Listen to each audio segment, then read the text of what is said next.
Bonsoir et bienvenue dans l'émission de cinéma Oblique. Bonsoir René Bonnel. Bonsoir. Vous avez été une éminence non pas grise mais claire de beaucoup d'organismes capitaux dans le monde du cinéma, Gaumont, Canal+, Unifrance, France Télévisions, Émergence. Là, vous revenez comme auteur avec un livre qui s'appelle La star et son complexe. J'ai l'impression que c'est une analyse à la fois donc artistique bien sûr, mais aussi psychologique, voire sociologique, vous citez Edgar Morin, de ce qu'est une star, et une star qui dans ce livre se conjugue principalement au féminin. Absolument. Effectivement, la star est une invention de Hollywood, c'est-à-dire que il est très vite apparu au début du XXe siècle qu'il était très difficile de fidéliser l'audience, puisque le cinéma meurt tous les soirs et renaît tous les matins. Il n'y a aucune raison d'aller au cinéma, sinon l'effet d'appel que ça a sur votre imaginaire. Donc il fallait maintenir ce désir de cinéma, et pour ça on a inventé des objets sur lesquels on pouvait projeter ses fantasmes. Ce sont les stars. Voilà. Et dans ce cadre-là, la femme jouait un rôle très important, d'une part parce qu'elle était instrumentalisée, même quand elle avait très peu de rôle dans le film, on la voyait toujours dans des postures très aguichantes sur les affiches. Ensuite, parce que elles étaient beaucoup plus proches quand elles parlaient, quand elles s'exprimaient, même dans les biographies plus tard, on le verra, elles étaient beaucoup plus proches de leur sensibilité, beaucoup plus sincères. Et ce qui fait qu'au lieu de m'intéresser aux stars unisexes, si je puis dire, j'ai préféré m'intéresser aux actrices par goût, et puis surtout parce que c'était beaucoup plus simple, et c'est une matière beaucoup plus riche que leurs collègues masculins, même quand ils ont beaucoup de talent, s'exposent très peu. Oui, parce qu'à un moment, vous dites que une des plus belles définitions de l'acte d'être actrice, c'est Faye Dunaway qui la prononce, qui dit que être actrice, c'est comme les pulsations d'un cœur. Ça pulse, mais aussi ça rebat. Mais ça repart en arrière. Mais rassurez-nous, les acteurs ont un cœur aussi. Non, mais il ne s'agit pas du tout de nier qu'ils ont du désir, des pulsions, un cœur, une capacité à interpréter. C'est que simplement, il me fallait une matière sociologique et psychologique dans laquelle je puisse m'impliquer. Et effectivement, quand vous regardez les déclarations des acteurs dans la presse, quand vous regardez leur biographie ou leur autobiographie surtout, on a des considérations intéressantes sur leur carrière, mais on n'a rien, je dis avec respect, de très profond, parce que je crois qu'ils se cachent. Et tandis que les actrices ils vont vraiment profondément. Et même quand elles déclarent elles font des interviews, elles sont très sincères par rapport à leur vécu, à leur métier, à leur manque, à leur désir, etc. Alors pour observer les étoiles, les stars, soit il faut avoir un très très bon télescope, soit il faut avoir le temps de vagabonder, d'errer, de regarder vers le ciel. Est-ce que pour ce livre, donc La star et son complexe, vous avez pris plutôt une épuisette dans vos souvenirs, dans toutes ces stars que vous avez rencontrées ou dont vous avez lu les écrits, ou alors est-ce que justement vous avez pris le télescope pour aller par-delà de ce que vous pensiez être le statut de star? Oui, c'était les deux, mon capitaine. C'est qu'effectivement, promener mon regard sur la galaxie des stars est une chose qui m'a toujours intéressé depuis que j'ai mis mon nez face à un écran.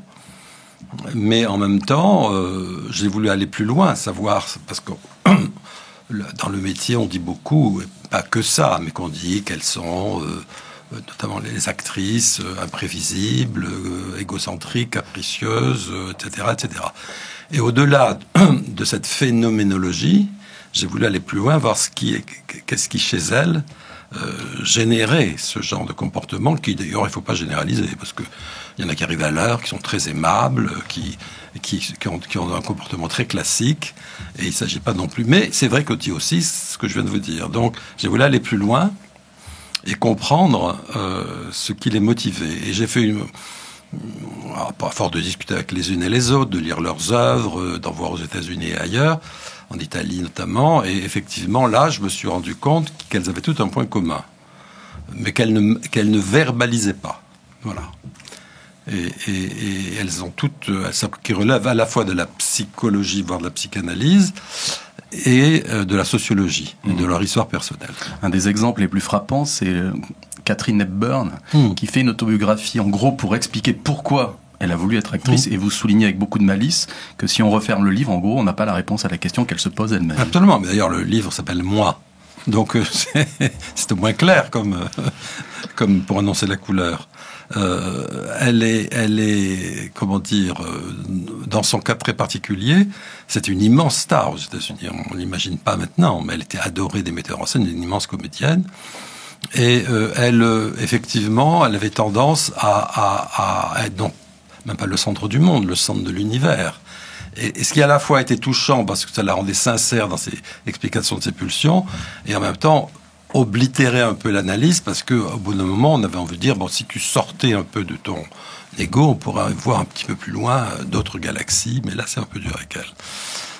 Alors, je vous propose d'égrener votre livre, pas forcément dans l'ordre, hein, ça serait trop facile, avec la voix d'une comédienne qui n'est pas encore une star, mais qui le deviendra peut-être, qui s'appelle Pauline Cassan. Bonjour Pauline. Bonjour. Alors, vous avez été Talent Adami 2017. Rappelez-nous en quelques mots ce qu'est l'Adami. Est-ce que ça a représenté pour vous d'être un des talents 2017 ? Ce que ça a représenté pour moi, c'était comme s'il se passait quelque chose de concret pour moi en tant qu'actrice, dans le sens où d'un coup, j'avais une visibilité assez grande cette année. Quelles études de comédie avez-vous faites ? D'abord, j'ai un parcours assez atypique parce que j'ai pas fait le conservatoire, même si je l'ai passé 2 fois et que je suis allée au 2e tour, mais jamais au 3e. J'ai d'abord fait une école de comédie musicale à l'américaine. Donc c'est un parcours assez strict avec 10 heures de danse, 10 heures de théâtre et 10 heures de chant par jour. Et après, je suis partie en école de théâtre à Vitry-sur-Seine et d'acrobatie dans une cité. Et on jouait devant des gens de la cité. C'était très particulier. Et ça, j'ai fait ça pendant 3 ans. Donc, et l'Adami, puisque vous êtes déjà comme Catherine Hepburn, vous ne répondez pas à la question. L'Adami, c'est un organisme. C'est ça. C'est un organisme qui, plus sérieusement, qui gère les artistes au sens noble du terme, oui. les redevances versées à leurs droits d'acteurs, mais aussi des projets dont les talents Adami à Cannes. Merci Pierre. Alors, on vous écoute pour une des premières citations marquantes du livre de René Bonnel, qui est de Ava Gardner. Mon père est à l'hôpital de Newport News. Sur le moment, je me suis dit, je survivrai. Ce n'est que bien longtemps après que j'ai mesuré à quel point il me manquait que je me suis rendu compte qu'un morceau de moi-même reposait dans cette tombe avec lui. À vous lire, René Bonnel, on a l'impression que 90% des comédiennes se définissent à un moment par rapport à leur père. Oui, effectivement. Il y a des comédiennes elles sont une minorité, qui ont une vie, entre guillemets, si je peux appeler ça normale, classique, avec des parents aimants, qui ont suivi leur éducation, qui les ont soutenus, etc., dans leur vocation. Mais c'est tant s'en faut pas la majorité. Si vous faites une petite statistique, vous vous rendez compte que très souvent, la comédienne, il y a des cas typiques, où n'a pas connu son père, où a été abandonnée très jeune, où les parents ont divorcé, elle est restée avec la mère, ou au contraire, dans le cas, par exemple, Grace Kelly, elle a une vie très, très bourgeoise et très, très même luxueuse, mais elle avait un gros problème de communication avec son père. La meilleure anecdote qu'on puisse donner, je la donne dans le livre, c'est quand elle dit, quand elle a eu l'Oscar pour Country Girl, elle dit... et elle est folle de joie, elle est fière de ça, elle montre à son père qu'elle a bien fait de choisir ce métier. Et il dit à la presse, je suis très étonné qu'elle l'ait eu, je pense que sa sœur l'aurait mérité, quoi. Et j'ai été obligé de relire ce paragraphe. Je me demandais s'il n'y avait pas une erreur. Après, vous étonnerez qu'elle ait autant de liaisons avec des hommes plus âgés qu'elle, vous voyez. Pas que ça, mais il y en a eu pas mal. Oui. Il y a eu un documentaire sur Arte il y a 4-5 ans autour d'Isabella Gianni, et elle racontait, vous parlez beaucoup d'elle dans le livre, que son père avait interdit la présence d'un miroir en pied chez eux, dans la famille, et qu'elle pense que ça a eu l'effet presque inverse, c'est-à-dire que dès qu'elle s'est émancipée, elle a joué des rôles limites, et notamment l'été meurtrier, par exemple. Oui, mais arrêtons-nous sur l'été meurtrier, où elle est dans une tenue très légère, je dirais. Elle est très sexy, très offerte, dans le sens positif du terme, sur l'écran. Mais en fait, c'était pas du tout. C'est comme toutes les grandes timides qui cachaient derrière son corps, puisque d'après ce qu'elle raconte dans son éducation, a été quand même d'oublier d'être trop coquette. Son père lui disait: ne regarde pas trop longtemps la glace, tu vas l'user. Et il était. Et puis elle avait une passion pour lui. Elle voulait se conformer à ses dictates. Et même maintenant, d'ailleurs. Je voulais mettre en exergue dans le livre une citation. Elle disait: tout ce que j'ai fait, je l'ai fait par rapport à mon père. Puis j'ai choisi une autre citation d'une autre comédienne. Mais effectivement, elle est un cas, mais elle est très explicite là-dessus. Je dirais, c'est pour ça que j'en use. Mais effectivement, il y a celles qui sont notamment les grandes séductrices à l'écran, Lana Turner, Ava Gardner et autres Marilyn Monroe. Une a perdu n'a jamais connu son père, Marilyn Monroe. Ava Gardner l'a perdu très jeune, et elle vous explique par ailleurs que tout ce qu'elle a fait, c'était par rapport à lui. Et Lana Turner, elle était quasiment orpheline à 2 ans, quoi. Donc c'était effectivement des cas typiques, mais en même temps, elles sont extrêmement, souffrante de cette situation. Et le jeu de l'actrice, c'est précisément, ça il faut faire revenir un peu à la théorie oedipienne, c'est-à-dire qu'effectivement la jeune actrice, la jeune fille, selon la théorie de Freud, vers l'âge de 4-5 ans, entre guillemets, désire de manière chaste son père, et la mère s'interpose et lui montrer que c'est le père, c'est pas, entre guillemets, un amant virtuel, et que donc elle se retourne vers d'autres hommes.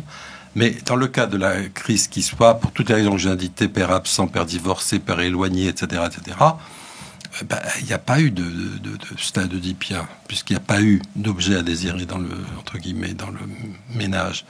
Et à partir de là, elle va fantasmer sur ce que j'appelle l'autre, c'est-à-dire ce père idéalisé, qui même quand elle le rencontre après, elle s'incarner, il est même plus à la hauteur de ce qu'elle idéalise. Il est l'être incarné qui assez souvent la déçoit, et c'est ce grand autre, c'est celui qu'elle veut séduire. Et la culture ou l'intelligence du père en question n'est même pas un paratonnerre par rapport aux outrances de ce rapport père-fille, puisque vous citez l'exemple de Eugene O'Neill, qui a quasiment martyrisé sa fille, Oona O'Neill, qui l'a traînée devant les tribunaux. Et évidemment, elle est passée de la figure du père à la figure du Pygmalion, puisqu'elle a épousé Charlie Chaplin. Qui est avec grosso modo le même âge que son père, à 1 mois près, hein. Et quand sa mère elle lui dit: mais tu te rends compte, tu es beaucoup trop jeune, elle a dit: il y a une chose qui est sûre, c'est lui que je vais épouser. Elle avait 18 ans, il en avait je crois 50 ou 55, et donc elle a eu énormément d'enfants, comme tout le monde le sait. Et du jour au lendemain, dès lors qu'elle s'est rapprochée, pour elle est un cas d'école, de l'homme de sa vie, c'est-à-dire Charlie Chaplin, il n'est plus question de jouer la comédie. Il paraît que Maurice Pialat était très triste, voire en colère, après Sandrine Bonnaire, juste après Nos Amours, quand elle commençait à accepter des rôles dans des films autres que les siens. Ah mais ça, c'est pas uniquement lié à... je ne sais pas si c'est lié à un complexe de paternité de sa part, mais enfin c'est lui qui... il n'avait pas d'enfant à l'époque. Oui, qui à Nos Amours comment dirais-je, l'a révélé. On a fait l'actrice de grande qualité qu'elle est, et à cet égard, elle lui doit beaucoup. Mais effectivement, je pense qu'au-delà de ce rapport avec Sandrine Bonnaire, c'est pas quelqu'un qui était facile qui était dans des rapports assez simples avec aussi bien les comédiens que les comédiennes, son entourage. Mais moi, j'adorais ce qu'il fait. Et nous avons produit avec Toscan du Plantier le fameux Van Gogh, pour ne prendre que cet exemple. Alors, donc vous citez le mythe de Pygmalion et de Galatée, qui est évidemment concomitant, et la morale de tout ça, c'est qu'évidemment, je le citais avec Sandrine Bonnaire, souvent le Pygmalion, à la fin, il reste abandonné. C'est là, si vous voulez, il y a deux éléments clés qu'il faut comprendre. Le premier, c'est que ce que j'appelle l'autre avec un grand A et le père fantasmé, le père qui devient de plus en plus abstrait. Et ce père, c'est devenu le public. C'est lui qu'elle veut séduire. Mais en même temps, elle le séduit en toute innocuité. Elle peut se déshabiller à l'écran, personne n'ira toucher l'écran, elle montre son corps, mais on ne la touche pas. Au théâtre, il y a une convention qui fait on peut monter sur scène et lui tapoter le bras et lui dire « vous n'êtes pas une des sœurs de Tchekhov », etc. Bon, mais il y a une convention là. Donc, le public, c'est l'être désirant, mais qui ne crée pas de danger. Donc, et à qui vous pensez, d'ailleurs, Diane Lane le dit quand elle a son Oscar, à qui vous pensez de manière inconsciente quand vous êtes applaudi, vous regardez le père fantasmé et vous lui dites « regarde comme je suis désirable ». Et regarde à côté de quoi tu es passé. Et effectivement, le Pygmalion, dans le mythe grec, est une statue que Vénus, Athéna, le transforme en être de chair et de sang. Et ils ont un enfant, et elle comprend que, au bout d'un moment, la relation va cesser parce qu'elle lui a appris tout son savoir, et qu'après, elle va aller ailleurs. Mais elle restera très attachée à lui, mais de manière non charnelle, non sexuelle, mais en lui montrant, elle restera toujours sur son regard, en disant « regarde tout ce que j'ai appris, c'est grâce à toi, et tu restes inscrit dans mon mental ». Mais même si notre relation est terminée, d'ailleurs dans les relations à grand écart d'âge, sauf le cas de la femme de Chaplin, toutes sont parties, elles, et pas eux. Hein? Pauline Cassan, vous voici aux prises avec Meryl Streep. Quand vous imaginez un personnage, vous désirez mettre ses chaussures, porter ses vêtements, comme s'il devenait une partie de vous. Toute personne contient une part de mystère. Et quand vous jouez, vous désirez percer ce mystère jusqu'à ce qu'il soit totalement connu de vous. Alors, vous citez Jessica Chastain, qui dit qu'elle a le devoir de disparaître derrière un personnage. Comment se passe, pour simplifier des milliers et des milliers d'heures de préparation, comment se passe cette préparation à être l'autre? Mais justement, c'est toute l'ambiguïté. Souvent on dit il ou elle s'est bien glissé dans la peau du personnage. On a toujours cette métaphore dans laquelle il y a le personnage et on rentre dedans en se maquillant, s'habillant, répétant, etc. En fait, c'est plus compliqué que ça. C'est-à-dire que pour moi, c'est le contraire qui se passe. C'est que le personnage absorbe. C'est dans l'autre sens. Et on dit, comme dit Simone Signoret, je ne change pas de peau. C'est l'autre peau qui m'a changé. Donc, je suis quelqu'un d'autre. Et en plus, c'est très facile, puisque dès lors que je suis transformé, ma mémoire n'est pas défaillante, je joue comme j'ai envie de jouer, je suis très à l'aise, mais je peux rien faire d'autre. Voilà. Tous les actrices disent, dès que je suis en situation de jouer, je peux rien faire d'autre. Bon.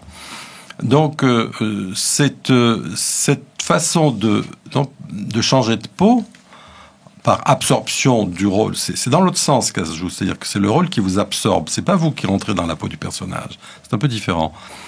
Et ben cette façon de changer de physique, de changer de corps, de changer même à la limite de voix dans certains cas, c'est une façon de montrer la variété de la diversité de son talent, parce que chaque fois, elle cherche à être un être qui séduit l'autre. C'est-à-dire dire, là, ça n'a pas plu la dernière fois, eh ben, regarde cette fois-ci comment ça va se passer.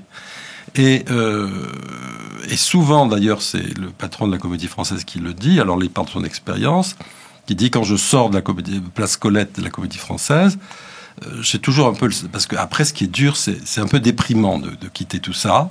On sort, et, dit-il, on a le léger sentiment d'imposture, parce qu'on a parlé... Un auteur a parlé par notre bouche, s'est exprimé par notre corps, et puis les gens ont applaudi un personnage, mais pas nous.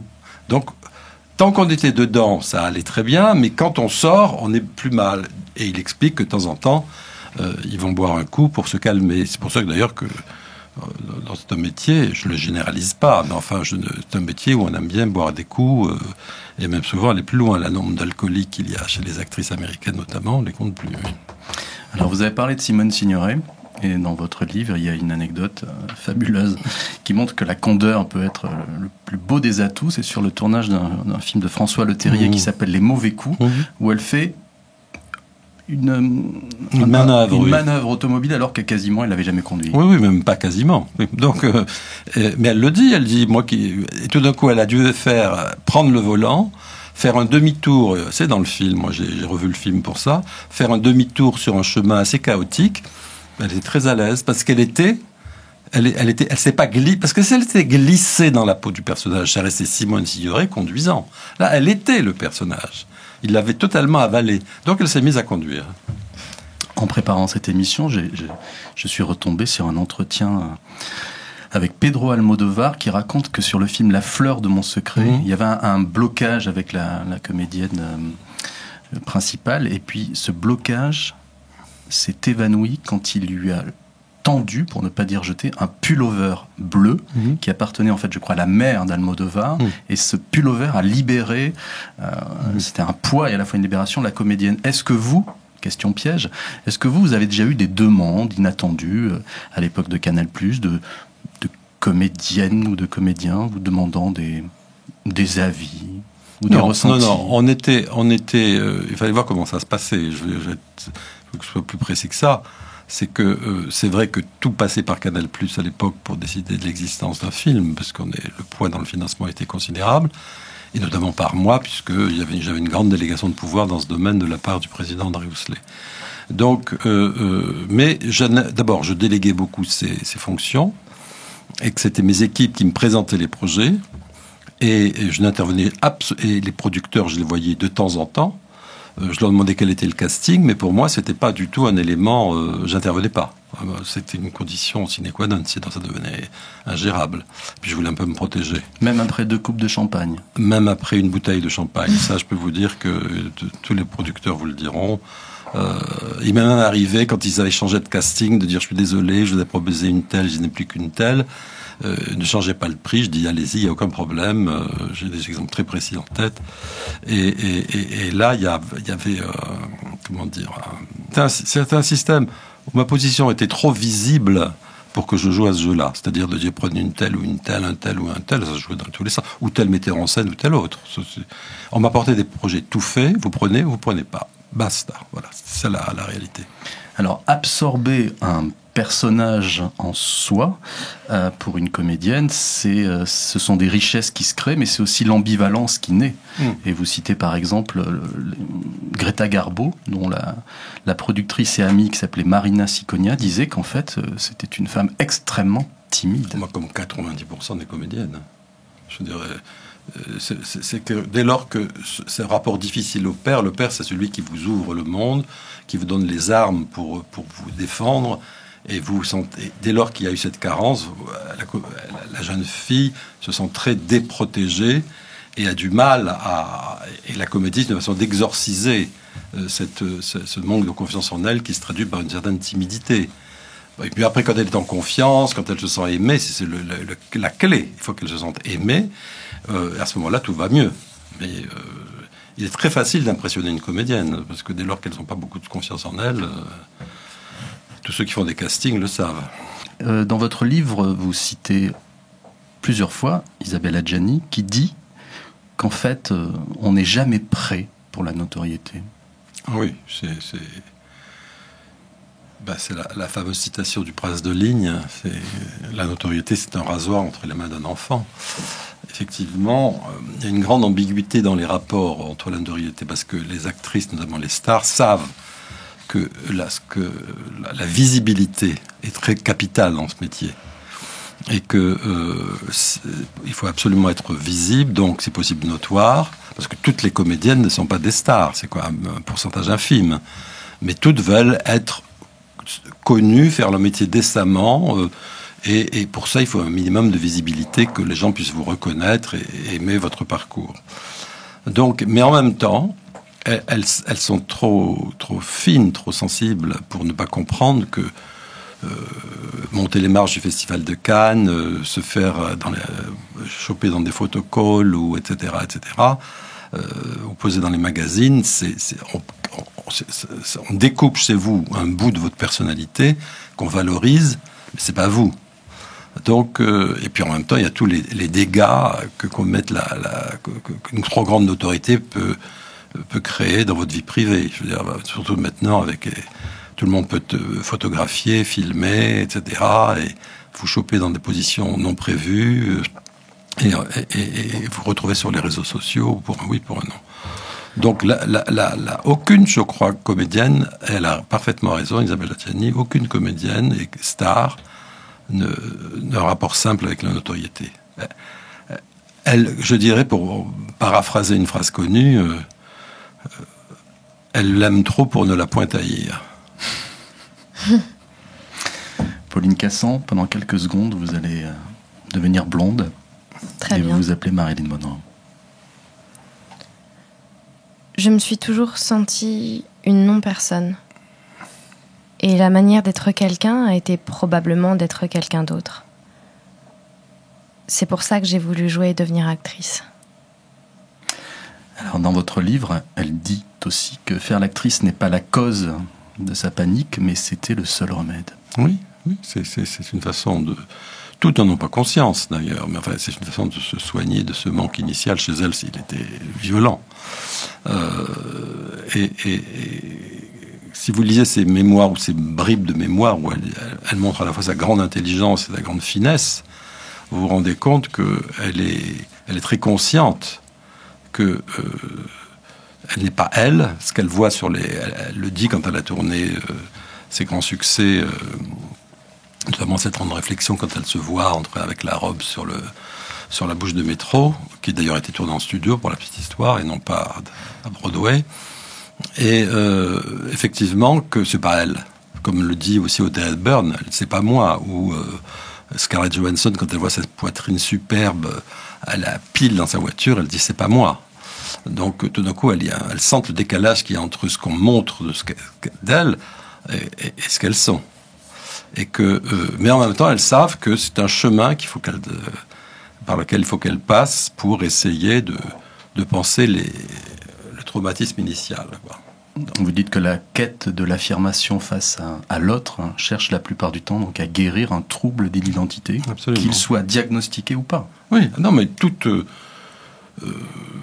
je vois très bien quand j'en parle avec certaines comédiennes, je n'ose pas dire faire une découverte, c'est prétentieux de ma part, mais enfin, tout d'un coup, prennent conscience de quelque chose qu'elles n'avaient pas nécessairement formulé dans leur tête. Et d'ailleurs, quand elles le lisent, elles sont à la fois, entre guillemets, intéressées, avec des réserves sûrement, mais en même temps, n'ont pas trop envie d'en parler. C'est très intéressant. Elles ont du mal à se situer, parce que c'est comme quelque chose qui les concernait tellement qu'elles ne voulaient pas trop le déballer, quoi.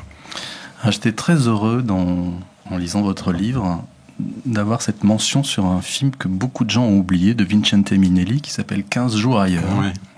Et là, vous citez un échange que j'aimerais que vous nous synthétisiez. Oui. J'en ai la substantifique moelle. Oui. Non, ça, c'est Kirk Douglas, c'est une actrice israélienne qui s'appelait Dalia Lavi. Ça se passe à Rome, dans les années 60, où Kirk Douglas, qui sort d'une dépression, séduit une jeune actrice italienne, so-called, mais il est bon, il a beaucoup de succès. Alors lui, il a presque séduite par inadvertance parce qu'il s'ennuyait un peu à Rome où il devait aller se soigner. Et il dit, et c'est là qu'il dit, elle lui dit, mais vous êtes un homme heureux, vous êtes très connu, etc. Et lui dit, mais vous plaisantez, c'est la personne qui est sur les affiches, c'est pas moi. En tant que vedette, on me bouffe, je me heurte à des avocats, à des directeurs de studio, etc.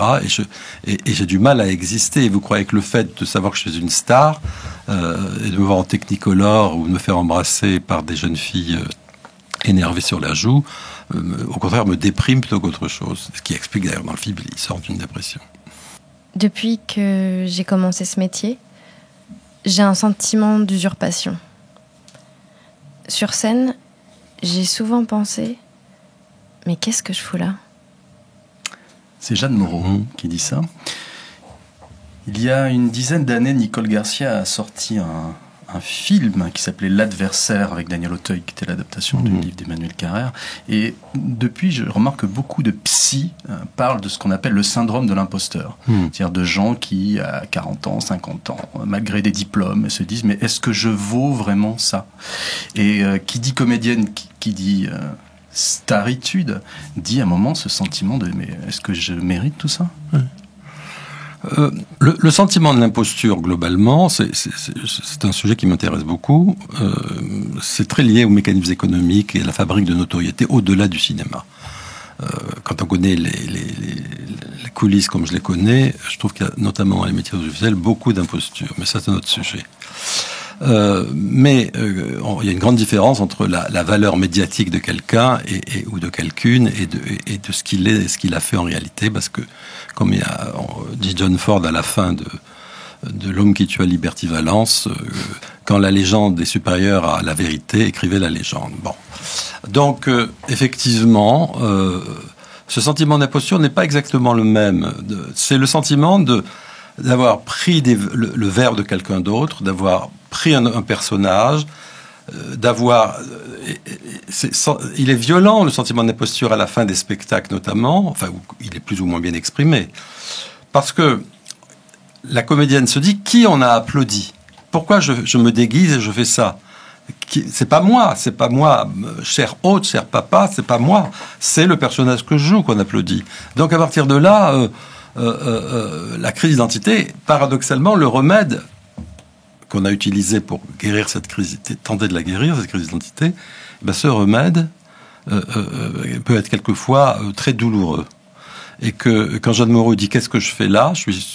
peut-être pas toutes les comédiennes ne se disent pas nécessairement ça, parce qu'elles sont euphorisées par le jeu, elles sont heureuses de qu'on les applaudisse, notamment au théâtre, où il y a un contact direct avec le public, il y a un phénomène effectivement très, très gratifiant.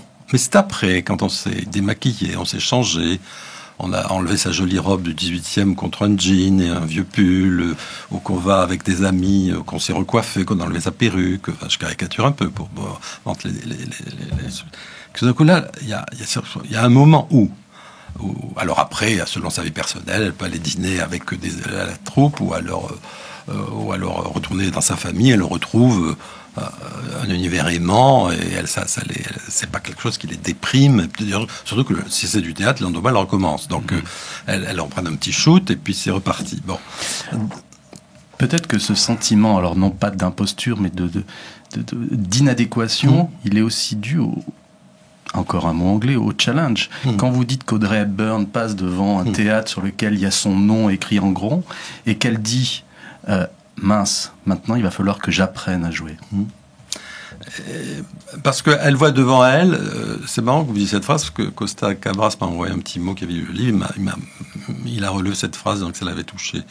Mais effectivement, là, il faut que j'apprenne à jouer, ça veut dire que elle, le cas d'Audrey Hepburn, et son père a divorcé de sa mère et était un admirateur des nazis. Elle a souffert à Amsterdam, puis elle est allée à Londres, donc elle avait un gros contentieux avec son père. Mais en même temps, comme par hasard, elle a pris le nom d'un de ses ancêtres comme nom de comédienne, suivant mon regard, et d'autres, effectivement, elle a là un sentiment elle a l'impression que c'est la montagne de Sisyphe, c'est ça que ça veut dire. C'est que d'un coup, il faut que je recommence, il faut que j'apprenne à jouer. Ça veut dire qu'il faut que je retape ce parcours du combattant qui, de toute façon, me fera rechuter dans ce sentiment de ne pas se sentir aimé. Voilà. D'ailleurs, je signale dans le livre que rien n'est plus simple.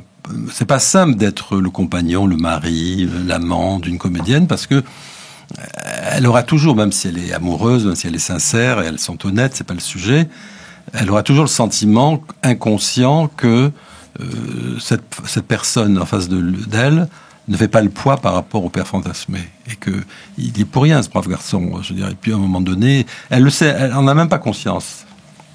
Alors à côté de la compétition que l'on a envers soi-même quand on est comédien ou comédienne, il y a aussi des compétitions qu'on a avec les autres. Vous citez l'exemple de la dépression et de la mort de Martine Carol, très rapidement après que Brigitte Bardot l'ait supplanté. Alors, c'est une coïncidence chronologique. Je ne peux pas dire que c'est Brigitte Bardot qui a déclenché sa crise cardiaque, etc. Mais c'est vrai que sur le plan purement commercial, elle a eu entre 48 et 49, on va dire, après Lucrèce Borgia, etc. Donc elle a eu entre 7 ans à peu près de gloire. C'est une énorme vedette à l'époque. Et Brigitte Bardot, avec Dieu crée la femme, en 56, elle a balayé. Et c'est vrai qu'ensuite, elle a joué des rôles où elle était encore populaire, mais elle était totalement, je le dis avec sympathie, surclassée par Bardot. Et elle est morte d'une crise cardiaque, elle avait quoi, 45, même pas 50 ans, quoi. Alors je dis pas que c'est ça qui a déclenché la crise cardiaque, hein. Je veux dire, c'est quand même un petit peu un raccourci qui serait un petit peu stupide, mais en même temps, il y a une coïncidence là. Est-ce que vous avez vu ce documentaire qu'a fait, je vous montre la jaquette, c'est pas très radiophonique, Rosanna Arquette, un documentaire sur Debra Winger? Non, je l'ai pas vu. Sur Debra Winger, où elle se pose la question pourquoi l'actrice, une des actrices emblématiques, une grande comédienne, Debra Winger, voilà, et dont le dernier rôle était un Théo Sarah, et qui un jour a disparu. Et Rosanna Arquette prend son bâton de pèlerine et essaye de savoir qu'est devenue Debra Winger, et elle la trouve. Est-ce que cette fuite, non pas devant l'obstacle, mais devant la notoriété, devant les complexités de la vie et du métier de comédienne, c'est quelque chose que vous avez... Est-ce que vous avez tout dit dans le livre, en fait? Je parle de ces comédiennes comme Meg Ryan et d'autres, ou des actrices françaises moins connues, qui tout d'un coup, ou brusquement, ou parce qu'elles ont trouvé d'autres centres d'intérêt dans leur vie, s'arrête. Alors celle qui s'arrête en pleine gloire, c'est Gina Lollobrigida qui se met à faire de la photographie. Meg Ryan qui, semble-t-il, s'est arrêtée parce qu'elle trouvait pas les rôles à la mesure de son talent, me semble-t-il. Il y a aussi d'autres cas, je ne les ai pas tous en tête en vous parlant, mais Ouechika Chouro qui va se marier avec le frère du roi du Maroc, etc. Il y a toujours des circonstances contingentes. Mais ce sont jamais des métiers qu'elles abandonnent comme ça. C'est le cas de Grace Kelly, quand elle s'est sacrifiée à la cause monégasque, et elle a, je dis, le mot peut être excessif, sacrifié, mais enfin, elle a interrompu une carrière exceptionnelle. Elle était une énorme star. Hitchcock a tout fait pour qu'elle joue dans Marnie. Elle a finalement pas suivi. Et puis, les années passant, à la fin, elle a fait un film qui n'a jamais été montré parce que il était à peine visible. Et effectivement, c'est quand même là une preuve qu'il y avait chez elle un désir refoulé de jouer, quoi, parce qu'elle a arrêté, elle n'avait pas 30 ans, hein, après avoir connu une gloire mondiale. Rappelez-nous pourquoi Deborah Kerr a évincé Joan Crawford du casting de Tant qu'il y aura des hommes. Deborah Kerr, elle l'a pas évincé, c'est-à-dire qu'elle était une vedette un peu montante à l'époque. La Columbia était une petite compagnie, hein, c'était la plus petite des majors. Et Deborah Kerr elle n'avait pas l'image d'une pin-up quand même. Bon, dans la scène où elle se roule avec Burt Lancaster sur la plage, elle est sexy, mais enfin on n'est pas bon. C'est son goût, ça. Et donc, et elle dit. Ils m'ont donné le rôle le jour où ils se sont rendu compte que je pouvais faire autre chose que des comédies musicales et que je pouvais même me mettre en maillot de bain et que j'étais tout à fait sexy en maillot de bain, puisqu'il y avait la fameuse scène avec Burt Lancaster dans les vagues. Donc, ils ont choisi. Alors, il y a d'autres raisons pour lesquelles peut-être que Crawford n'a pas été retenu, hein, mais parce que Crawford est une immense comédienne, mais qui avait une réputation d'être assez difficile sur les tournages. Vous avez mentionné Grace Kelly. On va l'écouter dans votre livre à travers Pauline Cassan. J'ai aussi rencontré beaucoup de peur à Hollywood. La peur de ne pas réussir. Ou la peur de réussir et de voir le succès vous fuir. J'ai souvent dit que c'était un endroit impitoyable, plein de gens angoissés. La tristesse là-bas, c'est comme El Smog, le brouillard. Elle recouvre tout. Dans votre livre, René Bonnel vous dit que qu'un film labellise une actrice, mais c'est jamais l'inverse. Comme les Américains, the star is the movie. Effectivement, je vais faire un peu d'économie, c'est quand même mon premier métier. Vous vous rendez compte que si vous croisez les résultats des films et les comédiens, même les grandes stars ont connu de gros échecs, après de gros succès. Bon. C'est souvent, dans la genèse d'une notoriété, c'est souvent le film qui permet à un comédien ou une comédienne d'exploser. Donc, et puis après, il devient... et puis, il fait des films et puis, qui ne marchent pas toujours très bien derrière. Et ça, là-dessus, je crois fermement à l'idée que une star donne de la visibilité à un film. En même temps, vous allez courir un risque économique important puisque c'est beaucoup plus cher.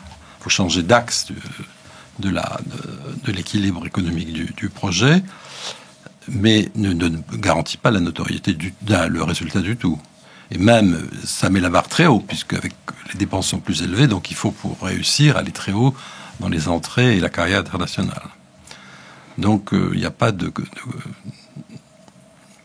la notoriété est très sympathique pour exposer un film, mais ne suffit pas à le faire marcher. Allez, laissons parler un homme dont j'ai retrouvé les propos avant-hier. C'est Kevin Costner qui disait au milieu des années 90, avant certaines de ses déconvenues, dit « J'ai enfin compris pourquoi on me paie autant.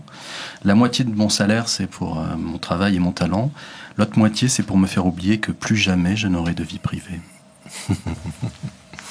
Mais plus jamais je n'aurai de vie privée, ça c'est compliqué, ça. Alors, donc, oui. Allez, je vous en prie. Non, effectivement, ils sont. Quand vous êtes une star de son niveau, même s'il a moins d'impact maintenant, dans les années 80-90, c'était une immense star. Effectivement, moi je me souviens avoir avec lui, via le studio Canal, cofinancé JFK de Oliver Stone, où il faut le procureur. Ce qui veut dire par là, c'est qu'il paye de beaucoup de fatigue et de beaucoup d'inconvénients de la notoriété, de l'absence de vie privée, de toujours se cacher en échange de ça. Et les studios ont besoin de cette notoriété-là. Donc on revient au début de Hollywood. Alors aujourd'hui, vous dites que pour des raisons que on peut comprendre, mais que la survie de la star est écourtée. Oui, c'est un vrai sujet. Alors, je ferai simplement une parenthèse pour dire que les stars maintenant sont les metteurs en scène.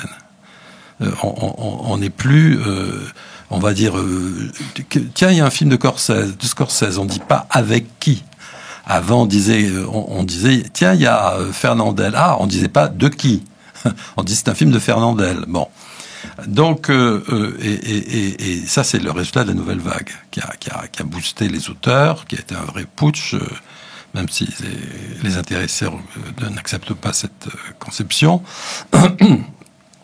Et que les grands, on va voir le prochain film de Nolan, on va voir le prochain film de Luc Besson, on va voir le prochain film de Scorsese, de Coppola, blablabla. Bon, donc, il se trouve qu'en plus, si on a des stars de la taille d'un De Niro, d'un Caprio, Jessica Chastain, etc., c'est du plus.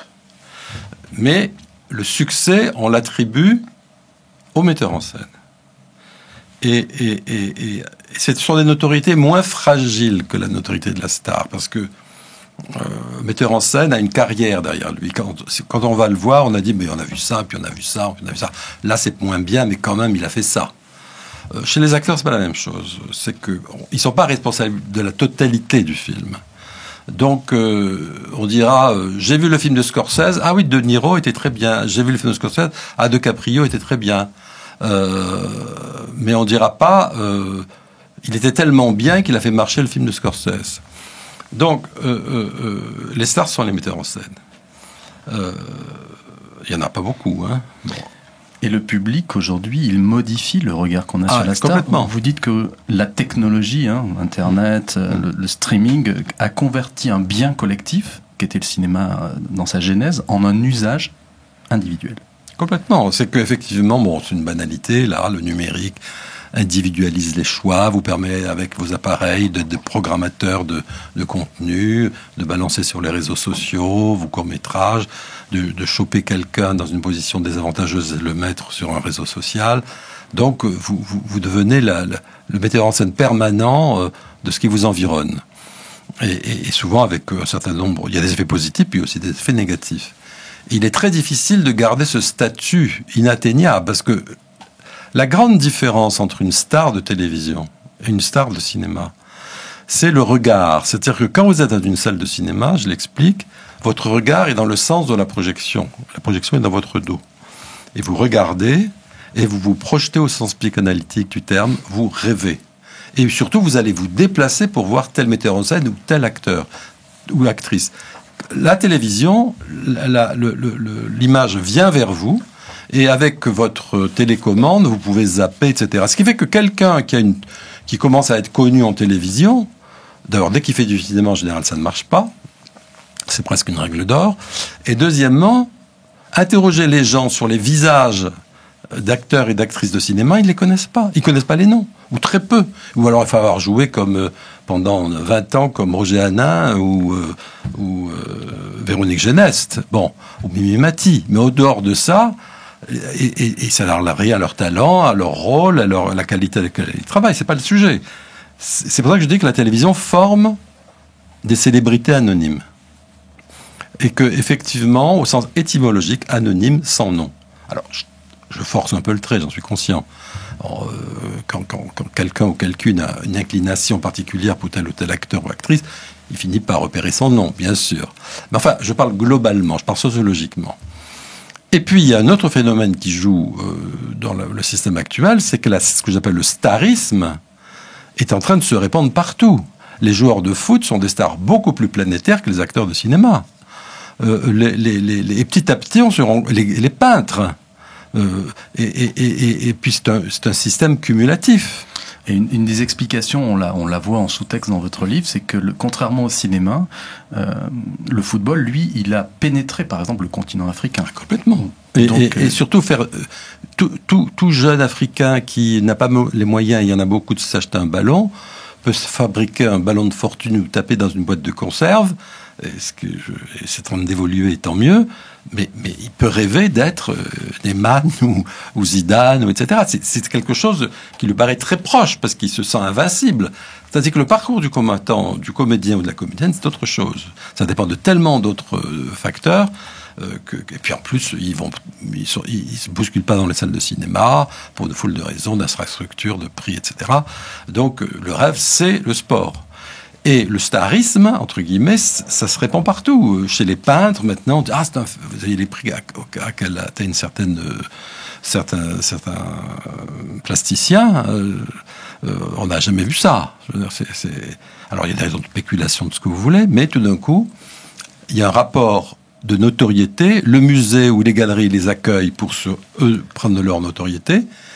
Et celui qui est accueilli est très content que ce musée qui accueille autant de gens célèbres lui fasse une... Donc, on se fait du bien mutuellement. Alors, qui dit réseaux sociaux dit personne devant l'écran, mais aussi personne derrière l'écran. Et vous citez, par exemple, que les propos de Gwyneth Paltrow sur ses sex toys favoris, ou de Kate Winslet qui parle de son incontinence urinaire. Alors, vous ne jugez pas dans le film, dans le livre, juge pas, mais je trouve que finalement, c'est une manière d'être star et homme à la fois, qui n'est pas inintéressant. Je n'ai pas dit que c'était inintéressant. Je dis simplement que avec le développement d'une certaine doctrine, je dirais, égalitariste, humaine, etc., les grandes stars ne prennent pas les distances qu'elles avaient avec les avant. Bon. Et donc, elles estiment que, en parlant d'incontinence urinaire ou de sextoy ou bien d'autres choses, j'en ai vu d'autres exemples depuis, on se rapproche. Alors, je le comprends, c'est pas antipathique, ça montre bien que... Mais on sort du rêve, on sort de la projection onirique. Alors on peut le considérer, moi je le respecte, on peut le considérer que c'est pas leur problème, mais en même temps, cette doctrine-là, je l'entends, elle est tout à fait défendable, mais en même temps, on voit certaines monter les marches du Festival de Cannes une fois qu'elles ont discuté là-dessus, voir que tout d'un coup, être prises dans les projecteurs et avec des grandes robes où elles sont superbes, où vous avez un concours d'élégance sur une trentaine de marches, tout d'un coup elles retrouvent leur plaisir initial et on retombe dans tout ce que je raconte sur le rapport au grand autre. Et vous citez Métropolis de Fritz Lang comme métaphore sur le fait que le public, le grand public, quels que soient les continents, il doit être hypnotisé pour que la starification continue. Absolument. Effectivement, il y a chez Lang, il y avait cette idée géniale, que tout le monde connaît, d'espèce de système un peu orwellien où une machine, etc., domine le monde. Et maintenant, effectivement, le besoin comment vous dire, peut-être que une passe de Neymar ou un but de Zidane sur un grand stade hypnotise. Mais dans une salle de cinéma, les gens pleurent ou se sentent émus ou se projettent. Dans les places, les stades, ils explosent. Pas dans les modes de consommation bourgeois comme les musées. Dans les endroits très populaires, ce qu'a été le cinéma. C'était le grand... d'ailleurs, Sartre, dans les mots, le dit bien, que c'était méprisé par la bourgeoisie, le cinéma. Donc, dès qu'il y a grégarité, puisque sur un stade, il y a grégarité, à ce moment-là, il y a besoin de communion collective, et ce besoin d'identification et d'hypnose, le cinéma l'apporte, le sport l'apporte, la musique, mais la musique c'est un bien imaginaire un peu différent. Elle est beaucoup plus individualisée, sauf que je ferai remarquer que jamais les concerts n'ont été aussi remplis, parce qu'il y a un besoin de communion collective. Vous promenez dans la rue, il y a bien l'individualisme lié au numérique, mais vous vous rendez compte qu'il suffit qu'il y ait quelqu'un qui joue de la guitare à Saint-Germain pour qu'il y ait déjà 50 personnes autour. Donc il y a un besoin d'un coup d'union, de réunion, et c'est pour ça que je pense que le cinéma ne mourra jamais. D'ailleurs, la fréquentation est repartie à la hausse. Pauline Cassan, la dernière citation, elle a été prononcée par une jeune femme qui est la plus proche en âge de toutes celles qu'on a entendues de vous. Je crois que le désir d'être regardé ne s'assouvit jamais dans le fait d'être regardé. Et c'est Marion Cotillard qui a dit ça. La course en avant. Et elle synthétise très bien cette perpétuelle insatisfaction, ce plaisir très fugace qu'on a de se sentir regardé, de se sentir surtout, j'insiste bien, digne du regard de l'autre avec un grand A, mais c'est la quête de Sisyphe, quoi. Ça n'en finit pas. Alors dans le livre, vous dites qu'être actrice, c'est avoir un abri qui protège, mais c'est une construction qui est éphémère, qu'il faut à chaque fois reconstruire. Absolument. Merci beaucoup René Bonnel. Votre livre La Star et son complexe est paru aux éditions Léo Cher, mais ne partez pas si vite, il y a un questionnaire rituel auquel vous allez avoir droit. René Bonnel, où étiez-vous lors du passage à l'an 2000 ? Chez moi. J'ai fait une réunion des amis. Pour une raison simple, parce qu'effectivement, avec le métier que je fais, j'aurais pu aller un peu partout sur la planète. Non, je me suis dit que énormément de gens considéraient comme très romantique d'être à Paris ce jour-là, donc j'ai la chance d'habiter Paris et autant rester dans ces lieux-là. Imaginons que vous puissiez ressusciter une personnalité historique pour une soirée en tête-à-tête, une seule personnalité, une seule soirée, qui serait-ce ? C'est une question délicate, parce que j'en avais plusieurs dans ma tête, mais il faut que j'en choisisse une, c'est Molière. Pourquoi Molière ? Parce que, pour toutes les raisons qu'on peut imaginer, son immense talent, sa renommée mondiale, tout ce qu'il a apporté au théâtre, je ne vais pas enfoncer des portes ouvertes, mais j'aurais une question à lui poser, parce que ça me taraude, ça quand même, ça entame un peu mon admiration. C'est est-ce qu'il a écrit toutes ces pièces ? Est-ce que, quand je ne suis pas assez compétent pour trancher ce débat, donc je n'ai pas d'avis, mais je lui poserais bien cette question quand on voit la façon dont versifie Corneille, et donc on sait qu'il le voyait régulièrement, et vous comparez, je sais pas, Tartuffe par exemple, vous vous rendez compte que les choses, mais je lui poserai la question, sans idée préconçue. Sur Shakespeare et sur Brecht, certaines de ces interrogations ont été posées. Imaginons que vous soyez en conflit avec quelqu'un et vous dites non, ça a assez duré, il faut en tirer l'âge de guerre. Quel est le DVD que vous offririez en gage de Parce que si c'est un ami, je vais lui montrer que la rancune, parce que je ne suis pas quelqu'un de rancunier, donc c'est quelque chose qui est facile de dire, la rancune est quelque chose de très stérile par rapport à la vie, et notamment dans les cimetières, elle devient ridicule. Je lui offrirai Il Sorpasso, le fanfaron de Dino Risi, que je trouve que pour moi un chef-d'œuvre absolu, parce que ça dit énormément de choses sur le plan de la comédie, des analyses socio-économiques et psychologiques de l'Italie début des années 60, qui est pour moi indémodable, et qui se termine très mal. C'est la fascination d'un jeune garçon trintignant pour Gassman. Et je ne sais pas si vous l'avez lu, mais j'invite à le voir. Et ça se termine mal. Et je lui dirais à ce moment-là, regarde, comme l'amitié peut être brutalement interrompue, alors arrête, quoi. Quel est le livre que vous avez le plus offert ? C'est difficile de répondre parce que j'offre beaucoup de livres et c'est très varié. Mon livre qui longtemps été mon livre de chevet que j'ai offert peut-être le plus souvent sont Les mots de Jean-Paul Sartre, que je trouve que vous avez cité tout à l'heure. Oui, indépassable et admirablement écrit. Parce que personnellement, certains trouvent que c'est surécrit. Dans la littérature actuelle, et notamment tous les ouvrages couronnés, je suis un peu frappé du jugement très, très amène porté sur le style des gens mis en avant. Et je trouve qu'il y a beaucoup de logorée et pas assez de tenue langagière. Imaginons que demain matin, vous pouviez partir avec tout ce qui compte pour vous, votre famille, votre travail, vos animaux de compagnie. Dans quelle ville, demain matin, vous vous installeriez ? Je pense qu'on a une ville en Italie, parce que c'est le plus proche de ce que je suis, c'est-à-dire méditerranéen. Et alors là, vous avez le choix entre Florence ou Rome. Florence, c'est un peu un musée en même temps. Bon, au bout du compte, je prendrais Rome.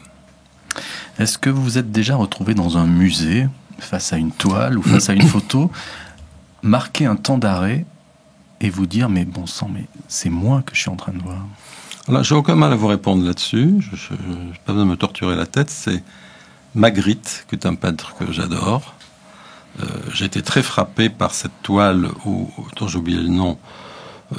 On voit quelqu'un de dos se regarder dans une glace. Et qu'est-ce qu'on voit ? Non pas sa face, mais on voit son dos. Et je trouve ça extrêmement, justement, sur les problèmes de narcissisme, d'identification, la dérision de beaucoup de choses. Je trouve ça absolument génial. Dernière question, est-ce que dans les moments de doute, ou en tout cas les moments où il faut prendre une décision, est-ce que vous avez un toc ou un gris-gris ? Je fais souvent référence à Marguerite Duras qui disait qu'elle ne pouvait se mettre à écrire le matin que si son lit derrière elle était impeccablement fait. Non, comme si maintenant qu'il taillait 50 crayons... Non, moi j'ai absolument ni toc, enfin à ce stade, ni gris-gris. Dès que j'ai une décision à prendre, je pèse le pour et le contre dans ma tête. Ça va en général assez vite. Et je choisis celle qui, non pas qui a les meilleurs avantages, mais le moins d'inconvénients. Parce que je suis un pessimiste actif. Merci beaucoup, René Bonnel. Votre livre, donc La Star et son complexe, est paru aux éditions Léo Cher. Un conseil cinéma à nous donner ?